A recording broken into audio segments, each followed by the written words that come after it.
К визиту звездного гостя коллектив «Фабрики» тщательно подготовился. Ткачи решили встретить певца его же песней, немного переделанной. Любимец публики оценил этот жест и был очень тронут. Впрочем, сюрпризы на этом не закончились. Кайрату Нуртасу подарили очень непростой ковер.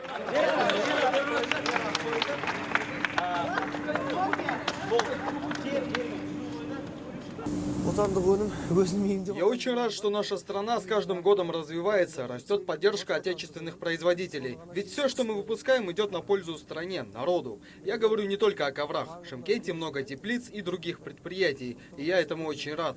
Надеюсь, этот факт вдохновит многих наших соотечественников и поможет поднять экономику Казахстана на новый уровень.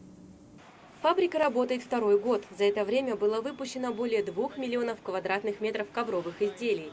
Производство оснащено современным оборудованием, так что качество отменное.